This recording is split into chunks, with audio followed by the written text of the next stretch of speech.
Olá, você que está aqui no nosso canal para mais um episódio do Gestor Fora de Série.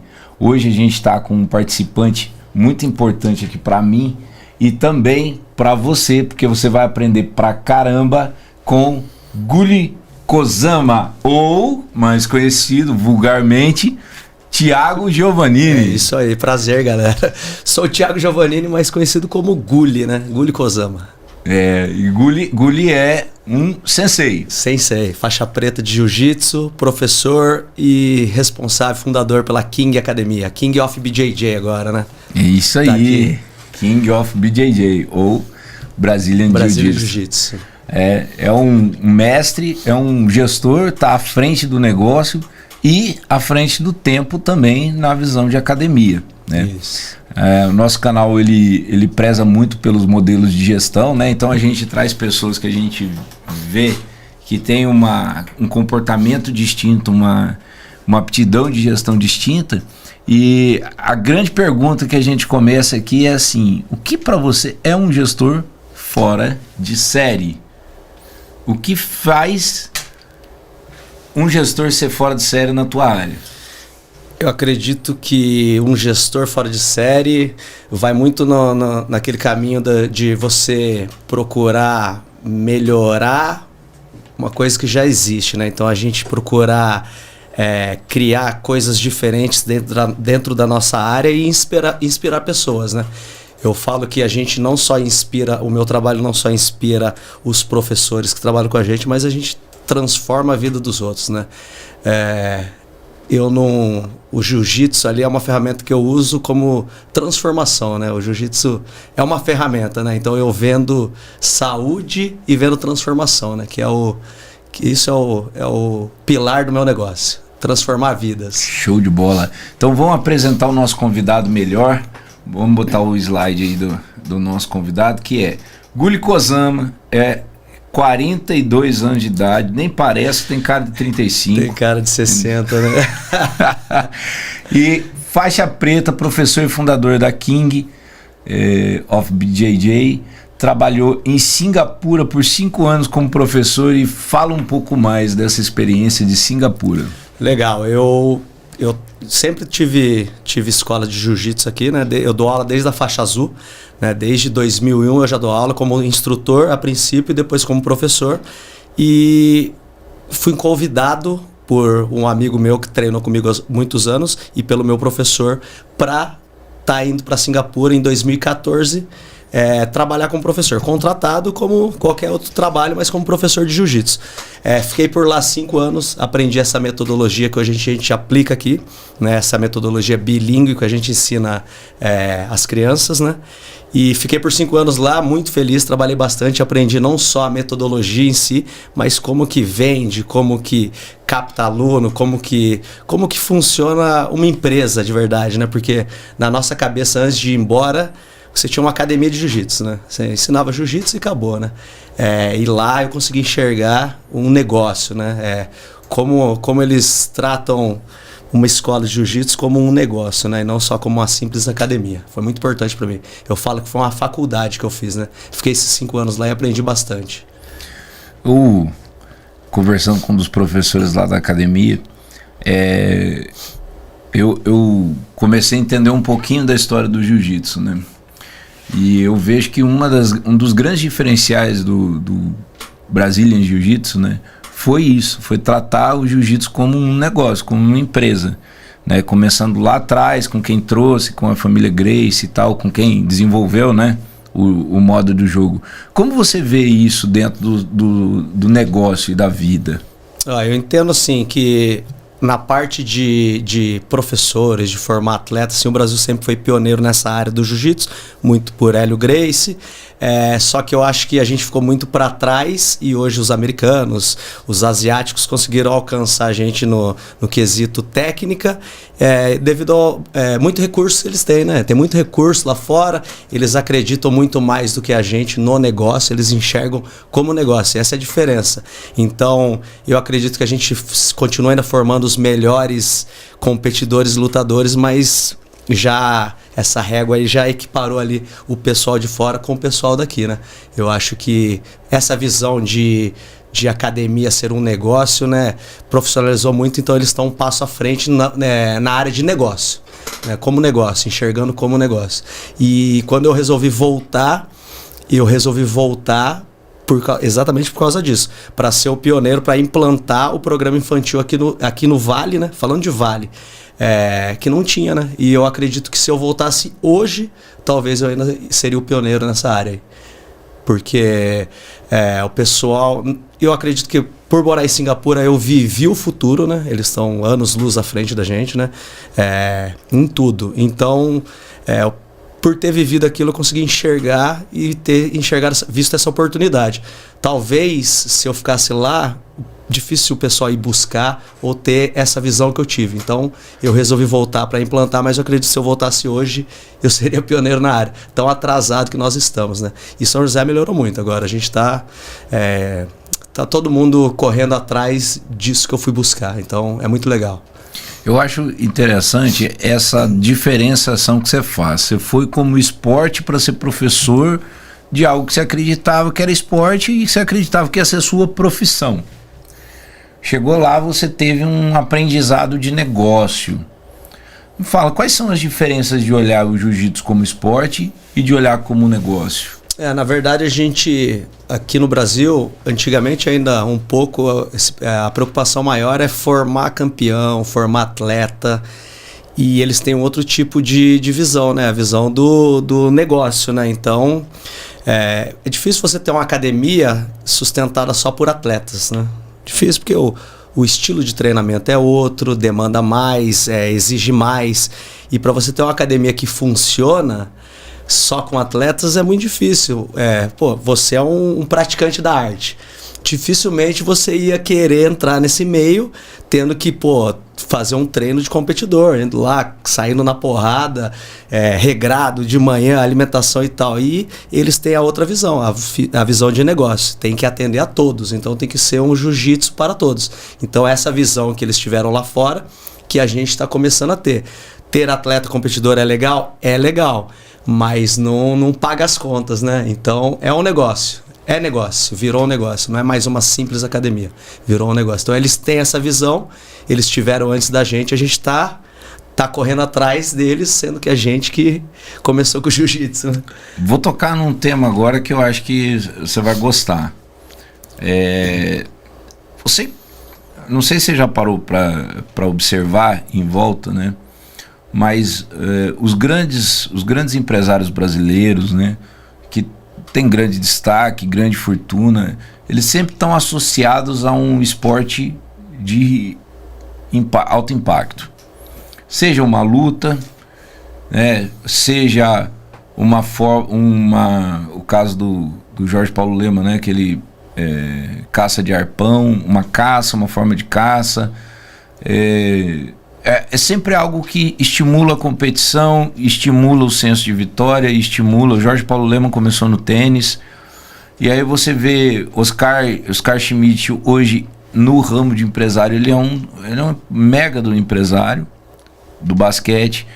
Ronaldinho veio do futebol, o Ronaldo Fenômeno, né?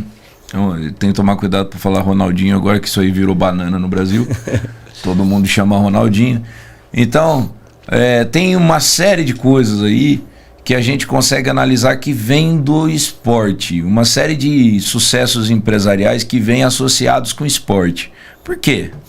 Eu acredito que pela vida regrada do atleta de alto rendimento, né, de você estar para você ter um foco no seu negócio, né, para você ter um negócio que prospera, acho que você ser uma pessoa determinada ali, que é o que o esporte exige da gente, ser uma pessoa regrada. Então eu acho que por vivenciar por muitos anos isso, te torna competidor, te deixa com essa vontade, com essa gana, independente de você não... eu tenho uma academia e eu quero que todas as academias estejam lotadas. Mas a gente tem aquela concorrência do esportista, né? Então eu acho que tá no sangue, né? Não é o querer o mal do outro, né? Mas é você sempre querer o melhor para você, né? Se doar ao máximo, né? Então a gente se cobra muito por ter sido atleta de alto nível. Então eu acredito que você nunca descansa, né? Você sempre quer dar o seu melhor, né? Como foi ao longo da vida, né? Então é uma competição, é uma autocompetição, né? E fala pra mim, o que você tira de dentro de você na hora que a saúde te para, que você tem que parar por algum outro motivo, que uma força externa contém você? Como que você fica aí dentro? Você passou por um... sim. Só assim para acalmar a gente, né? Sofri tive um acidente vascular, né? E é aquilo que a gente estava conversando, né? Eu acredito que a gente é muito emoção, né? Atleta, esporte, então você quer ir ao seu limite, né? Então o negócio é assim também, né? Se você tem que ter sua hora de repousar, sair um pouco de cena, e é difícil, né? O que a gente tava conversando, é difícil sair de cena, de você, quando a gente começa o nosso negócio, a gente quer abraçar, é nosso, né? É a minha cara, então é difícil você começar a delegar, e é uma coisa que você começa a aprender, né? Um líder tem que saber delegar. Se você não souber delegar, se o seu negócio precisa de você para funcionar, esquece, né? Você não tem um negócio, né? Exatamente. Isso é uma questão muito importante. O líder envolvido com o operacional. Uma coisa é você gostar do operacional. Isso. Né? Tem uma oficina aqui na nossa cidade que o dono cresceu pra caramba, tem um nível de atendimento ótimo. Eu acho que eu nunca vi um nível de atendimento desse numa oficina. Eu tive a oportunidade de conhecer ele aqui, e aí, conversando com ele, ele mostrou ser um mega empresário, um cara dominante, influente, que vai lá e toma as decisões e bem posicionado no negócio e tal. Um dia eu fui visitar ele na oficina dele, né? A gente marcou uma reunião lá, eu fui apresentar um software para ele e tal. E a hora que nós chegamos lá, eu vi ele de jaleco, arrumando um carro. E ali a gente fez uma migração do software, não foi tão bem sucedida, e depois de algum tempo eu conversando com ele, ele falou, cara, o meu erro é esse aqui. Mão na massa. Na hora que aperta, que falta gente, que alguém não sei o que, e eu sei fazer, eu sei não sei o que e tal, eu vou lá e faço, né? Eu acho que isso também tem uma questão assim, a gente tem um vício da ação, né? A gente tem que estar sempre agindo como empresário. Mas esse vício da ação, ele também tem um lado ruim, que é o lado de quando eu estou agindo e eu sou excelente, a empresa é minha, eu busco o seu melhor e tal, o que eu gero no meu liderado? Às vezes ele começa a comparar, fala, nossa, o cara é tão bom, o cara é tão bom. Você é competidor, você já foi competidor. Então, o cara é tão bom que eu quero ser melhor, né? Sim. Mas o dia a dia, as pessoas não fazem isso, né? O cara é tão bom, mas ele é tão bom, ele é tão bom, longe, ele é tão bom. Aí você vai escondendo debaixo da mesa, você vai retraindo, você vai... Não, ele é tão bom que eu sou um bosta, ele é tão bom que eu não faço nada certo, ele é tão bom, e vai reafirmando isso. Então o papel do líder, e aí você falou sobre incentivar, engajar lá no início, eu acho que está muito nisso também, né? Você saber que ficar na operação vai trazer um certo comparativo. Você resolve na hora, né? Que talvez não seja positivo, e você precisa empoderar o teu liderado para andar sozinho. Sim. E esse acidente que eu tive até então me ajudou a deixar as coisas mais claras, né? Porque, querendo ou não, sair de cena, sem comunicar, sem preparar, e as coisas andaram. Então, para mim, claro, ninguém quer sofrer um acidente vascular, mas para mim, para o meu negócio, eu consegui enxergar que, dá para tocar, né? E ainda mais no jiu-jitsu, né? Porque quando eu entrei no jiu-jitsu, um amigo me perguntou assim, você já apagou? Eu falei, não, cara, acabei de entrar, que mano é esse negócio de apagar, né? Então, acidente vascular já é comum no jiu-jitsu, né? Aí você tem um acidente vascular extraordinário ainda, é um negócio que... E fala pra mim, como foi a tua recuperação? Como foi aí dentro do Gulli? Sim, lado emocional seu mesmo. A gente reflete bastante, né? Quando a gente sofre, quando a gente para um pouco assim, forçado, a gente reflete bastante sobre a vida, né? Eu cresci bastante, Vitor, assim, tem outros tipos de pensamentos agora, tá? Eu vou falar até uma coisa assim, dentro do meu negócio, né? Que às vezes é normal, né? Pô, você treina. Eu gosto desse professor. Pô, eu quero meu filho fazendo aula com você. Isso é comum. E isso é uma coisa que, claro que te toca, mas, cara, não posso abraçar o mundo, né? Entendeu? Então, antigamente, você não veio hoje, você não vai vir e tal. É uma coisa que me afetava muito. Pô, eu preciso estar lá, mas, não dá para estar em todos os lugares ao mesmo tempo. Então, esse tipo de reflexão, de soltar um pouco e poder trabalhar não lá dentro do tatame, mas fora, um passo para trás, conseguindo enxergar, você vai melhorar bastante coisa sem precisar estar no operacional. Claro que o operacional é minha vida, né?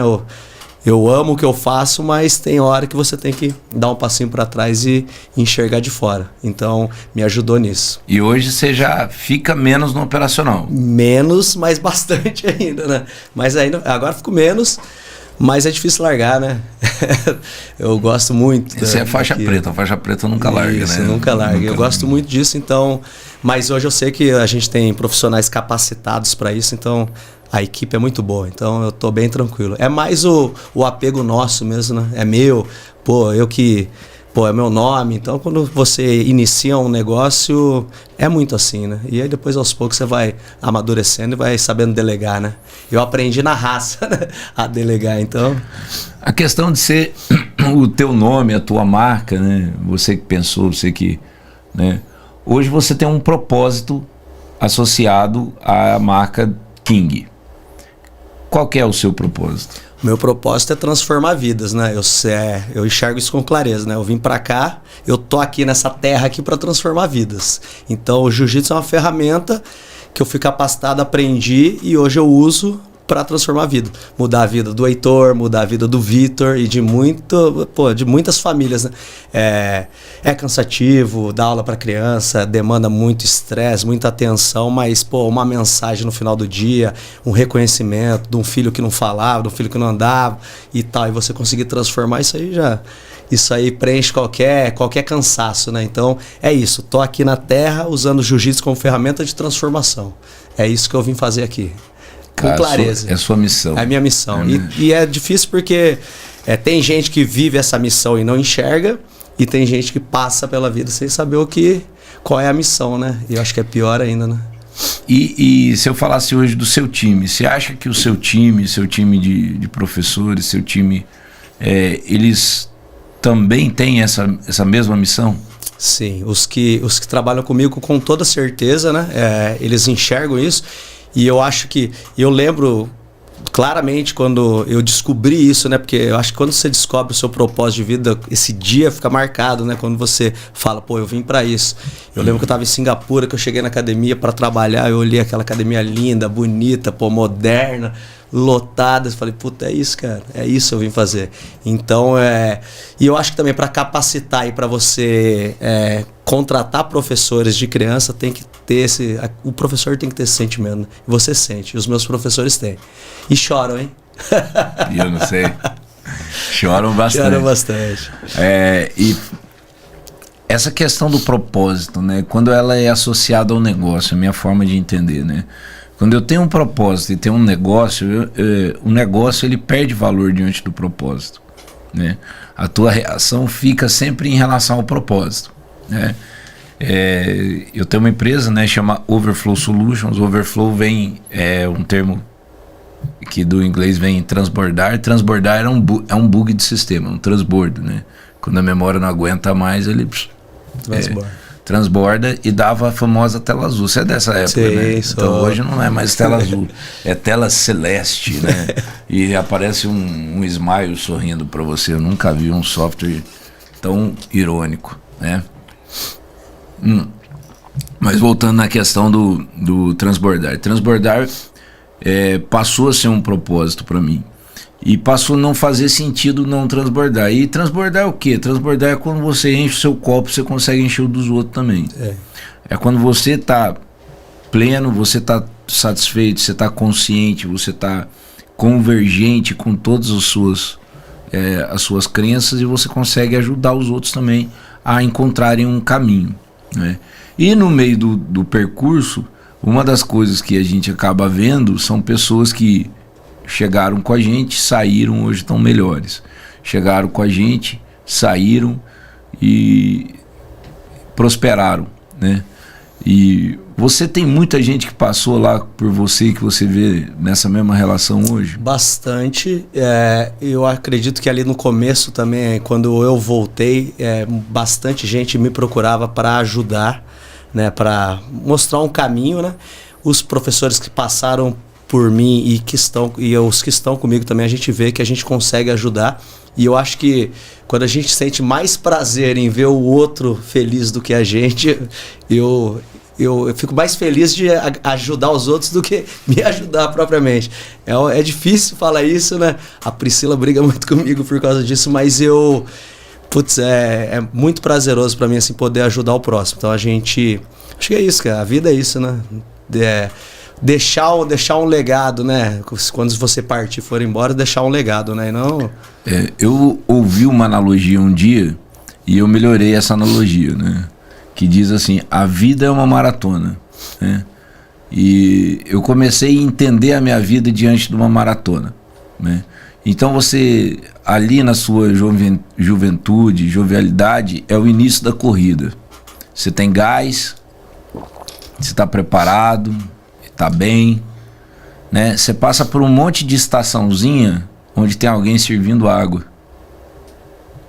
E você fala: nossa, para que esse tanto de galera está servindo água?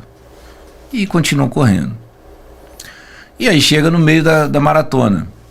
No meio da maratona é ali a sua senioridade, entendeu? Você já reconhece as pessoas que estão ali paradas e você fala: nossa, ainda bem que tem a disponibilidade da água ali, né? E ali na senioridade você alcança a excelência de passar a faixa de chegada e usar aqueles recursos que foram te dados no meio do caminho para passar a faixa de chegada. Só que aí você transcende isso. E aí você vem pro final da tua vida, quando você entendeu realmente o sentido daquelas pessoas que estão lá.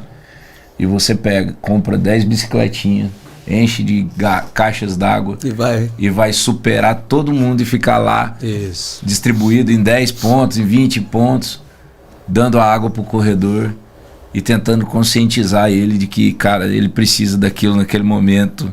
Mesmo lá no início, ele precisa, para lá no final você não ter desidratação, você não ter uma cãibra no momento inadequado e tal. Então eu comecei a entender a minha vida desse jeito. Eu ainda tô correndo. Sim. Eu ainda tô correndo, né? Esse é o meu momento, né? O momento é de correr. Eu tenho empresa há 4 anos, então eu quero correr, conquistar, crescer, levar e tal. Mas já comecei a fazer, né? Quando eu não tô correndo, eu tô lá entregando a água, né? Porque eu já entendi a importância de quem está servindo a água. E você? Então, eu acho que sozinho você também não você chega, né? Mas você precisa de um time qualificado. Eu acredito que no começo foi bem difícil ali, né? Imagina que você tem falando do meu negócio em si, você enxergou o negócio, você viu o negócio, mas transferir, ensinar a galera no começo é bem difícil, e hoje em dia com os professores capacitados é bem mais fácil. Mas eu acho que eu consegui mostrar para eles que você consegue viver de jiu-jitsu no Brasil, professor, já é uma grande realização. Poder mostrar, falar, pô, dá para viver de jiu-jitsu no Brasil. Eu fiz o caminho inverso, né? Normalmente o cara vai para fora e fica lá fora do país ganhando em dólar bem. Eu resolvi ainda com contrato voltar e mostrar que é possível aqui no Brasil. O Brasil é o Brasil, né? É a nossa terra. Eu acho interessante, uma das coisas que a gente, às vezes estamos em casa lá comentando, a gente recebe as fotos, a gente está no grupo do WhatsApp da escola lá e tal, e a gente recebe as fotos, mas o que eu acho interessante é a quantidade de alunos que você consegue colocar num único tatame. Fala um pouco mais sobre isso. Eu acredito que a metodologia em si é fundamental, né? Você tem que ter uma metodologia de ensino, né? É o que eu falo para todo mundo. Não adianta você, eu gosto de dar aula de jiu-jitsu, eu quero montar uma escola, mas se você não tiver uma metodologia, principalmente com criança. Com adulto, hoje em dia também tem que funcionar uma metodologia, mas principalmente com criança. Não dá para... vou buscar na internet e vou começar, né? Então eu acho essa metodologia que eu aprendi lá fora, porque eu também me assustei quando eu fui embora em 2014, aqui no Brasil, a criança treinava com o pai no mesmo tatame. E a criança perdia o interesse e ninguém entendia por quê. A criança fez um mês e não quer mais fazer. Porque não é a aula, né, adequada para ela, não está no ambiente dela. Como é que você vai dar uma aula de adulto e criança juntos? Qual o linguajar que você vai usar, né? Como que você vai... Então, quando eu cheguei lá fora, que eu olhei a primeira aula de criança, tinha mais de 60 crianças no tatame, em uma aula. Olhei e falei, tem que jiu-jitsu infantil, porque no meu mundo aqui em São José, ninguém dava aula para criança misto, assim, pai e filho, e não durava, então era aula para adulto. Quando eu cheguei, me surpreendi, como que os caras fazem isso? E aí eu entendi, metodologia de ensino, você precisa ter uma metodologia, um linguajar diferente, separar por faixa etária, não dá para ser tudo igual, então esse é o grande diferencial. E outra, é uma bola de neve, Vitor. O filho começa, o Heitor começa, o Vitor começa, a Bárbara começa. Então, é normal, porque o pai olha aquele ambiente e vê, um ambiente legal pro meu filho. E ele gosta do ambiente, gosta da forma como os professores tratam os filhos, os pais. Então, ele se sente abraçado naquele ambiente. Diferente do passado, né, que era um ambiente hostil, né? E era normal, né? Ninguém tinha recurso, ninguém tinha muita sabedoria. Então, hoje em dia, o ambiente faz isso. Você olha o seu filho, você fala, putz, que legal esse lugar, vou querer fazer também, entendeu? Então, todo mundo tem esse tipo de experiência. Então, o tatame lotado é um misto de metodologia, da forma como os professores recebem os outros, a forma como a gente cria esse ambiente. Então, até na capacitação de professor, até na contratação de professores, tem que ter isso, né? O cara tem que ser um cara que agregue no ambiente, que deixa o ambiente, como é que eu vou te falar, leve, né? Não adianta, o cara pode ser o 15 vezes campeão mundial, melhor lutador, às vezes ele não é o melhor professor, entendeu? Uma coisa não tem nada a ver com a outra, entendeu? Então o cara pode ser multicampeão, mas o campeão, ele passa a vida toda treinando pra ele, entendeu? Ele não quer ajudar o amigo novo, ele quer treinar pra ele, porque ele é o lutador, ele é o campeão. Ele precisa treinar pra ele melhorar. E é diferente do professor, do cara. Às vezes o cara nunca lutou e é o melhor professor do que um cara que é pentacampeão mundial, entendeu? Então são caminhos diferentes. Eu acho engraçado, eu vou fazer essa analogia, tá? Quando eu olho para a sociedade e vejo a quantidade de praticantes de esporte, eu acho um percentual bem pequeno, né? Sim. Fala, olha, a sociedade toda sedentária, 90% sedentária, sei lá, não sei se tem esse número, mas eu sei que é uma maior parte sedentária e uma pequena parte que é praticante de esporte. Dos praticantes de esporte, também é um pequeno percentual que é de alta performance. E dos de alta performance, é um pequeniníssimo percentual, dá para contar na mão, de alguém que consegue transcender as suas eras. Sim. Né? Vou lembrar aqui, gosto sempre de mencionar ele, o Romário. Romário foi um ótimo jogador de futebol. Aprendeu a transcender as eras dele. Ele foi indisciplinado, teve uma queda, aprendeu com isso. Acho que muito em conta levou que ele tem filhos, né? Tem um filho com síndrome de Down, que eu acho que ensina muita coisa para quem tinha aquele comportamento dele, que era o peixe, né? Vivência, né? A vivência. E aí você vê hoje ele como senador, é uma pessoa completamente diferente. O tom de voz, a posição dele, aonde ele chegou, né? E hoje ele é um dos caras que distribui água para os esportistas, isso, né? E faz acontecer algumas coisas. O Pelé, né? Até o Fenômeno, até aquele episódio com aqueles 3 travestis, tava tudo bem. Era um puta do empresário. Mas ele é um puta do empresário, um cara com uma visão de mercado e tal. Foi um episódio... À frente do tempo, né? Até nisso ele era à frente do tempo. À frente do tempo, entendeu? Foi ele que foi responsável por trazer uma das maiores empresas de telefonia pro Brasil. Né? Então, eu vejo que assim, foram caras que se posicionaram à frente do tempo. Pelé, né? Os caras que posicionaram fora até do campo, né? Vamos colocar aqui fora do campo, né? Oscar Schmidt também é um cara... Aí você pega, por exemplo, de luta. Fábio Gurgel. Os Gracie mesmo. Né? A gente não pode esquecer dos caras. Claro, né? com certeza. Os caras conseguiram manter a orelha dele, você não. Entendeu? E Calazans, né? São caras que cresceram, que foram pra frente, que expandiram, né?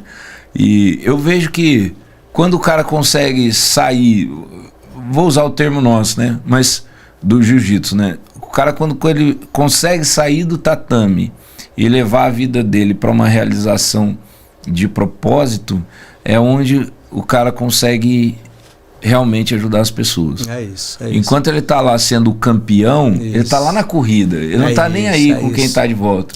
Vai ter gente que vai chegar nos 70 anos, né? E vai estar correndo. Vai estar correndo.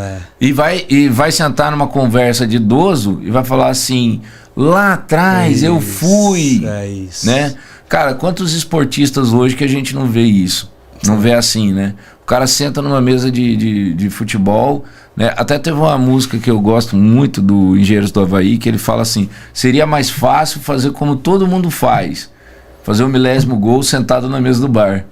Né? Comemorar o 1000º gol do Pelé para um monte de gente sentado na mesa do bar foi ótimo, entendeu? Mas o 1000º gol só ele soube como que fez. Né? Então eu acho assim, o cara que tá na corrida, tá competindo, tá buscando competição, o cara ele tá no caminho certo, tá no caminho dele. Eu acho que ele tem que fazer o caminho dele mesmo, tem que ser destaque, tem que ser isso.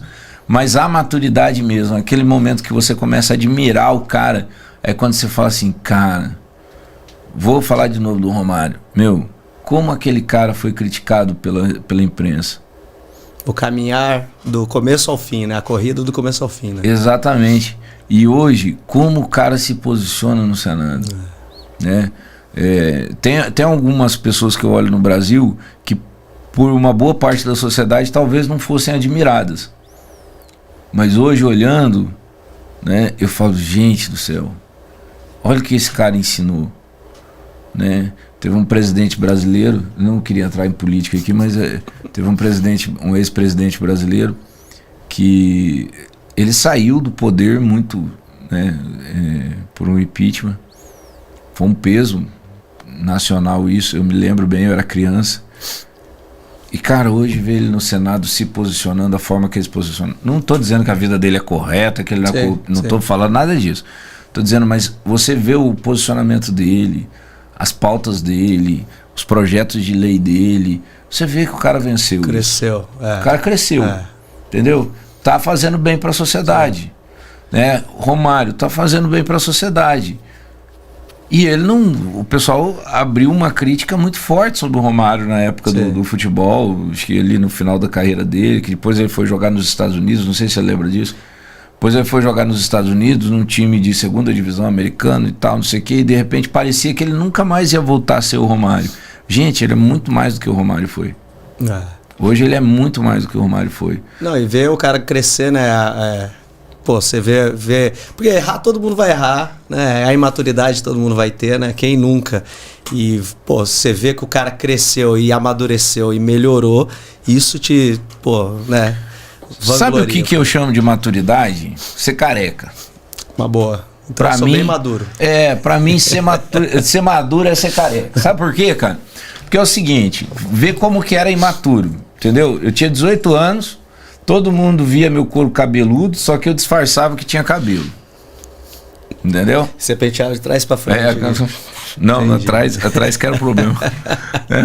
Jogava penteava pra trás, né? Aí eu vou lembrar, quando eu era moleque, quando eu era mais novo, né?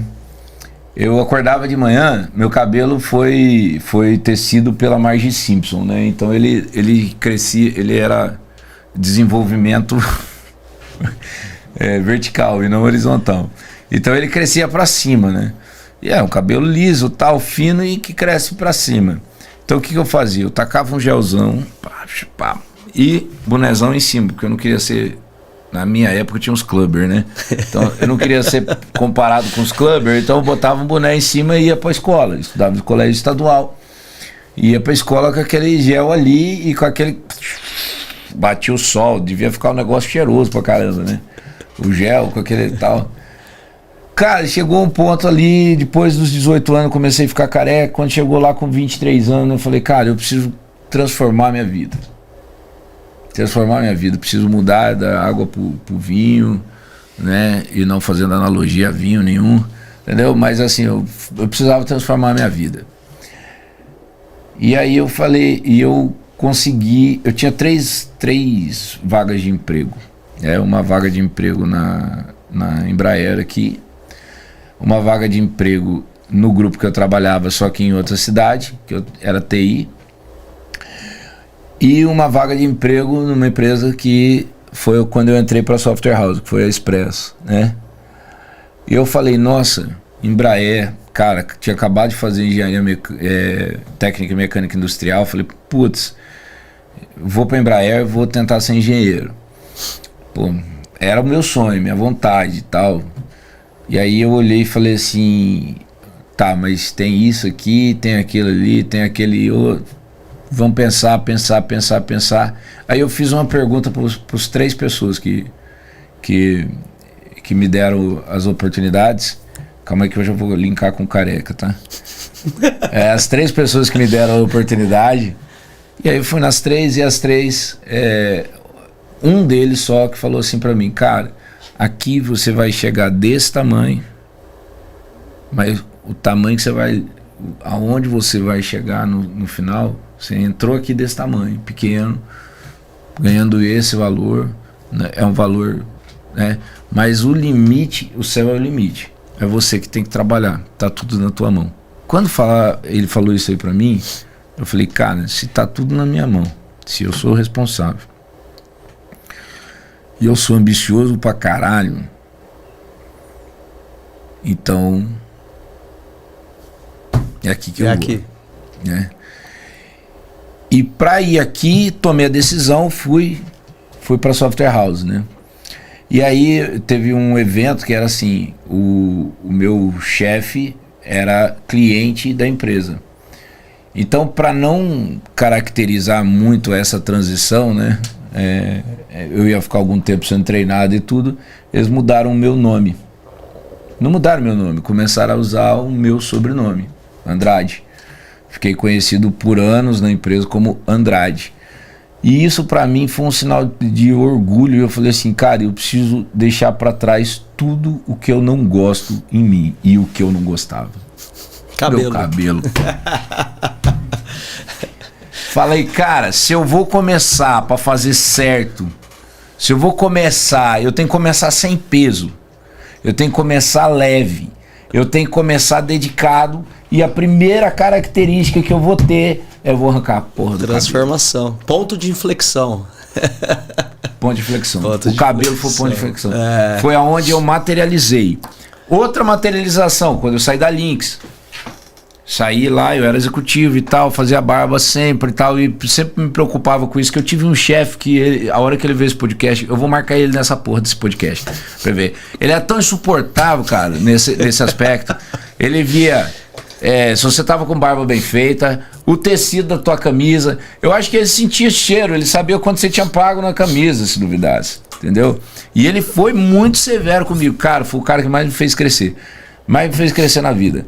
Mas agora, a hora que eu saí, eu fui abrir a minha empresa, eu falei, não, eu quero ter cara de viking. Entendeu? Ponto. Agora não, agora eu posso ter barba. Né? Eu falei, agora acabou esse negócio. E nunca mais deixou crescer o cabelão. Ele cresce, agora nem ele quer crescer mais. Eu acho que a crença já entrou tanto na... Só a lateralzinha.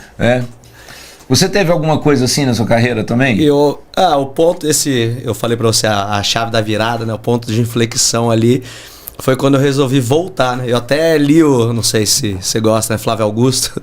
Gosto. Eu li muito, né? Eu li o ponto de inflexão, e quando eu tava em Singapura meio putz, volto, não volto agora, né? Nessa dúvida de retornar ao Brasil. E eu li esse livro, fez um grande diferencial, que é a chave, né? E a gente vai sentindo, né? A gente começa a sentir que que é o ponto da virada. E esse negócio de mudar é que a gente coloca uma pedra naquilo, né, para iniciar, né? A gente tem esses tipos de crença, né, de a partir de agora eu vou me transformar. Então você precisa mudar alguma coisa ali para você olhar todo dia e falar, sou outra pessoa, né? Eu tive só essa de ler um livro e falar, é isso. Me ajudou bastante. Foi quando eu arranquei o cabelo. E aí, cara, eu vou contar um outro negócio agora. Quando eu fiz a mecânica industrial, eu acho muito legal esse episódio, que tinha um colega meu lá chamado Morgan. E é um nome diferente, né? Morgan, né? Me lembrava Morgana, a bruxa, a feiticeira e tal, não sei o quê. Medieval até, né? E o Morgan era assim, a gente tinha uma aula de resistência de materiais. Meu professor era muito gente boa, era um cara assim com um grande conhecimento, faleceu no meio do curso lá. E aí ele falava, eu lembro que ele começava a falar, foi quando eu descobri que eu tinha uma veia filosófica, que ele começava a falar do peso de uma fagulha no espaço, de uma poeira no espaço, que tem a poeira cósmica e tal. E aí ele explicando sobre a resistência dos materiais, né? Então ele tinha falado o que aqueles materiais tinham que exercer resistência.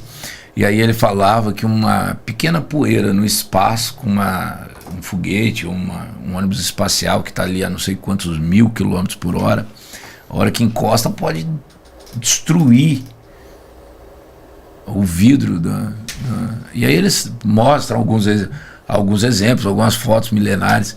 E o Morgan, ele falava assim, ele cutucava-me: cara, você já parou pra pensar? Uma poeirinha, velho, no vidro, capuf. Isso me ajudou. Esse modus operandi me ajudou muito na minha carreira, que diante de uma alta pressão eu sempre ficava observando o movimento da poeira cósmica, né? E aí o Morgan criou um grupinho lá no curso, que ele apelidou dos poetas burros, né? Porque fazendo mecânica, nós era tudo burro mesmo. Então, a escola dos poetas burros. Então, que a gente ficava realmente... que ele falava, ele geralmente que conduzia isso, né, nas aulas, mas ele ficava fazendo essas pequenas observações que pareciam que não era nada. E o ponto de inflexão eu aprendi numa aula com o Morgan. Então ele falando, cara, que é um ensaio do metal, né? O gráfico ele vai começando a aumentar a pressão, aumentar a pressão, aumentar a pressão, aumentar a pressão, e aí ele tem um ponto de inflexão. E o ponto de inflexão é quando o material rompe, né? E aí ele muda, na verdade, a parábola, né? Se a parábola está negativa, ela vira positiva, se ela está positiva, ela vira negativa, né? E aí o Morgan ficava observando o ponto de inflexão. Ele falou, cara, isso a gente pode aplicar para a vida, Vitão. Veja bem, a gente vai levando pressão, aí a gente morre, pum, você vai pro céu. Então, o ponto de inflexão eu aprendi ali com ele, né? E depois eu fui aplicando esses conceitos na minha vida. Eu falei, gente, calma aí, a gente sempre precisa de um ponto de inflexão, eu sempre preciso de uma inflexão, eu vim para um treinamento totalmente operacional e de repente eu virei analista de sistema. Como? Ninguém sabe. Né? Aí, cara, da onde eu tirei essa força, da onde veio, né? Saber da onde veio e para onde vai. Né? Você acha importante saber juntar as histórias do passado para formar o Gulli que é hoje e saber para onde vai? Com certeza, Vitor. Eu acho que ali essa vivência toda, né? Até chegou uma época na minha vida ali quando eu peguei a faixa marrom que eu me dediquei muito, eu fui muito competidor da faixa branca até a roxa, até pegar a marrom. Competi bastante, vivia aquilo, né? Trabalhava meio período para conseguir treinar mais, né? Ferrado, né? Morava com a minha mãe ali, mas vivia o jiu-jitsu, né? Vivia intensamente. Aí depois eu peguei a faixa marrom, deu um overtreino em mim, que eu empapucei de treinar, não aguentava mais falar de jiu-jitsu. Falei, preciso tomar um rumo na minha vida, né? Jiu-jitsu não dava dinheiro, não trabalhava, né? Então aí eu parei um tempo, fiquei 6 meses ali e tal. Só que eu lembro que meu professor ficava falando, né, cara, pô, volta, todo mundo vivendo de jiu-jitsu, todo mundo fora do país, você se dedicou tanto. né? Você gastou uma parte da vida aí, tanto no jiu-jitsu, e não dá pra você largar. Tem tanta gente tão ruim fora que não se dedicou tanto que, pô, a oportunidade. Então aí eu voltei depois ali desse tempo, só que eu voltei mais focado em ser professor, né? E essa caminhada toda, tanto que eu me dediquei, eu sempre falava, eu falo isso pra Priscila até hoje, né? Que quando a gente chegou em Singapura, ela falou pra mim, pô, você imaginava que o jiu-jitsu ia te trazer aqui e tal? Eu falo pra ela, pô, eu imaginava. Não que ia me trazer em Singapura, mas eu sabia que eu ia viver daquilo.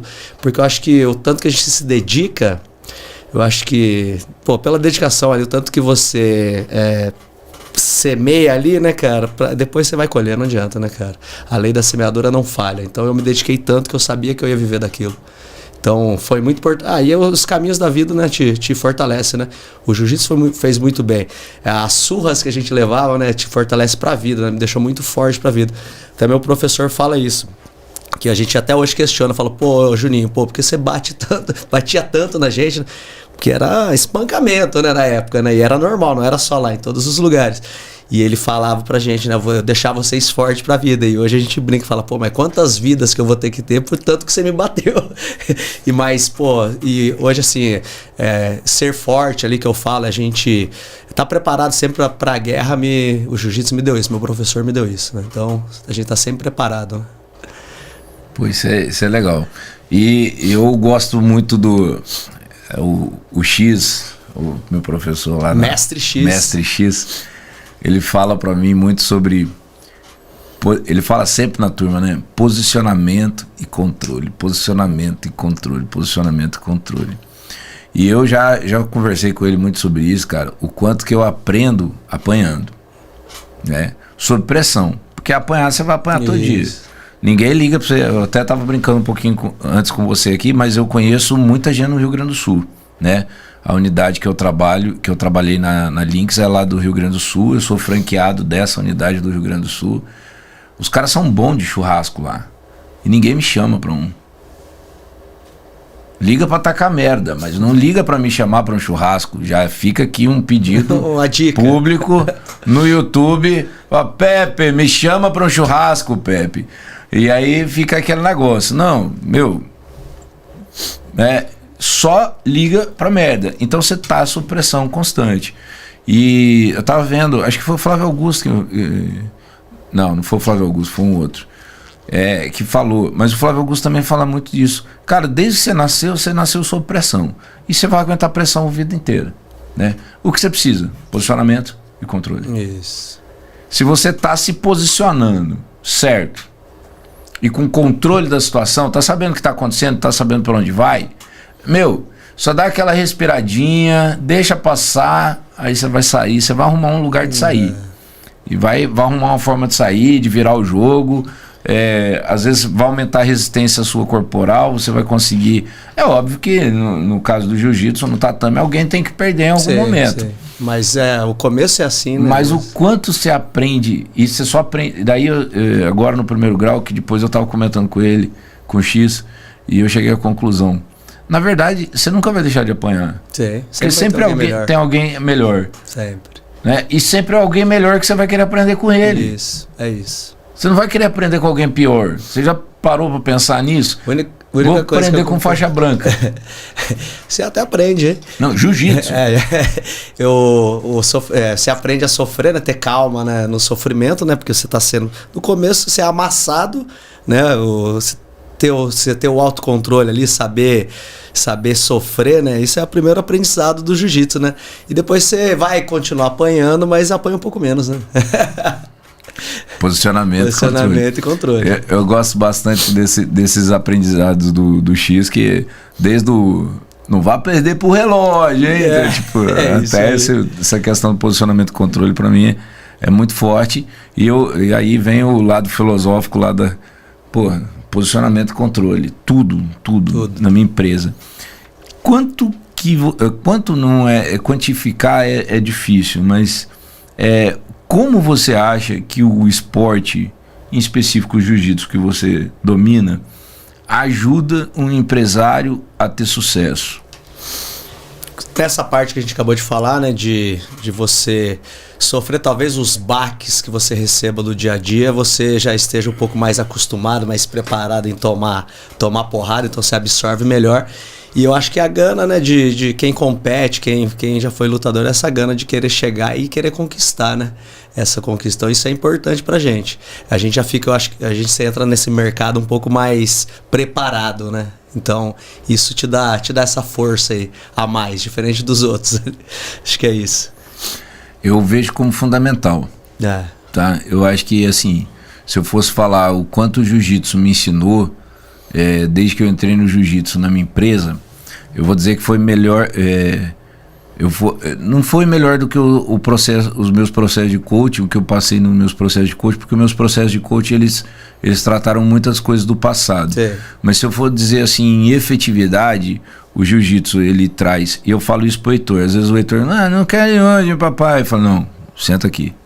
O jiu-jitsu vai te dar disciplina, vai te dar resistência, vai te dar resiliência, vai te ensinar a sair do sufoco. Autoconfiança. E mais que isso, ele vai te fazer perder o medo. Tem algumas coisas que a gente tem medo. Eu tinha medo de apanhar. O jiu-jitsu não bate, né? Mas você mentira, você sabe que é mentira, você sabe que é mentira, né? Mas tudo bem, né? Mas você sabe se defender. Entendeu? Isso. E às vezes eu vejo o X ensinando pra gente lá, eu faço mais aulas com ele, né? Então às vezes eu vejo ele ensinando pra gente lá, às vezes como tá numa guarda, como reagir. E aí quando ele vai pro câmera lenta, que é aquilo que você faz bastante nos vídeos, assim, a primeira coisa que ele fala, cara, não foge do cara, gruda no cara. A hora que você gruda no cara, né? A hora que você E isso me ensinou uma coisa. Na semana passada eu estava refletindo muito sobre isso, que é o seguinte: o empresário, quando ele vê um problema muito grande, ele tenta fugir do problema. E aí eu escuto o X falando pra mim: gruda no cara, corre, né? Não corre, você entendeu? Traz, bora, vem cá. Isso. Então traz pro peito, traz pra resolver no peito. Então eu vejo que assim, é uma estratégia, né? Eu acho que deveria haver escolas de jiu-jitsu para empresários. Já tá dando a letra. Para empresário, entendeu? Entendi. Porque a lição do jiu-jitsu, o jiu-jitsu como estilo de vida, ele muda a nossa forma de agir e reagir às coisas. Isso. Então já fica a dica. E quanto mais confiante, né, mais tempo que você treina, mais sabedoria você tem, menos você quer brigar, né? É legal isso, né? Porque no começo, eu tenho medo de, se o cara vem brigar comigo, eu não sei me defender. Então, comecei uma arte marcial, tô treinando jiu-jitsu. Aí como você começa a aprender, depois você nem pensa mais nisso, né? De quanto mais longe de briga você quer estar, né? Eu acho que no começo você quer se provar assim, né?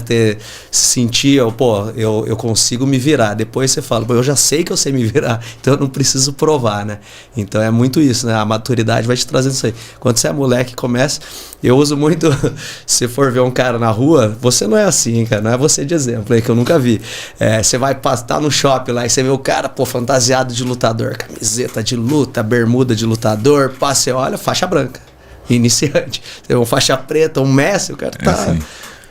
Você nem sabe que o cara é lutador, o cara não quer mostrar, né? O cara vai de bermuda e chinelo ali e tal. Então é muito isso, né? Porque a confiança você não tem que provar. Então, normalmente o cara quer provar, ele tem que mostrar, né? Então, e você sabe o que você é capaz, então pera aí. Professor Kids. É isso aí. Isso é boa. É isso aí, Guli.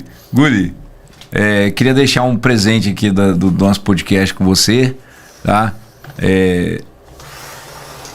É um power bank, é para você manter as energias aí sempre ativas, né? Vou mostrar aqui o gestor fora de série aqui, ó. Gestor fora de série, gestor. Isso aqui eu já vou deixar um recado aí pra Priscila não pegar, é meu, hein? E eu vou te dar um presente também aqui da nossa King of BJJ, tá? Eu peguei a camiseta P, que é o seu número. Opa, P é meu número, hein? E você falou que é um xadrista? Enxadrista. Você vê? Eu sei o movimento das peças. Qualquer dia a gente joga. Sério? Sério. Não, eu sei. Eu li Kasparov, você sabia disso? Eu já li o livro de Kasparov. O livro, o meu irmão, ele era muito fanático com xadrez. Aí uma vez ele comprou, não sei se ele comprou, pegou no sebo, alguma coisa, um livro do Garry Kasparov. E uma das frases que eu me lembro bem desse livro é: a iniciativa é uma vantagem. Aprendi com Kasparov, enxadrista. E aí fui enxadrista, né? Inclusive meu irmão gostava de brincar com o meu professor de matemática, porque é professor de estado, né? Então ele chegava lá e falava assim para ela: professor, a senhora sabe que é enxadrista? Ficava assim, se perguntando, acho que uma meia hora lá, o que era enxadrista. Mas você falou de... como é que você repete, por favor? É que a ação... Toda iniciativa é uma vantagem. É uma vantagem, isso aí é muito do jiu-jitsu também, que eu falo que enquanto você tá atacando, eu tô te atacando, na sua cabeça vem a defesa. Agora, se eu não te ataco, você vai começar a pensar em atacar. Então é melhor eu te atacar para você só pensar em se defender do que eu dar a oportunidade de você não pensar em se defender, porque não precisa e querer me atacar, né? Então a gente usa muito essa analogia aí, que é o seguinte: tá atacando, o cara tá pensando em se defender. Então se a gente tá passivo ali na luta, o cara vai começar a pensar em atacar. Então leva isso aí como aprendizado. Caraca, velho. Nossa, essa é boa. X, fica preocupado agora que eu agora já entendi esse negócio. Isso, ataca pro seu adversário pensar em se defender só, Vitão. Aí, ó, aqui é checkmate igual no xadrez. É isso aí. Né? Jiu-jitsu é assim, né, cara? O peão tinha que ser faixa branca, tá? Isso, não tá? Não, é que tem uma faixinha preta aqui no meio. Esse aí é o primeiro grau, pô. Tá.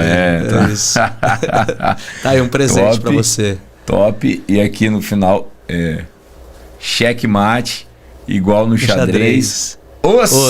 É isso.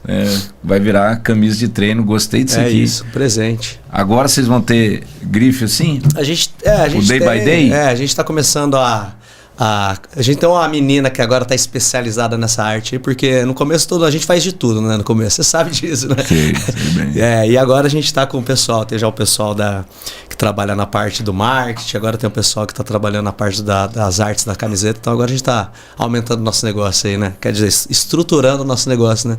Ficando mais enxuto para alcançar voos maiores, né? E em breve a gente vai estar...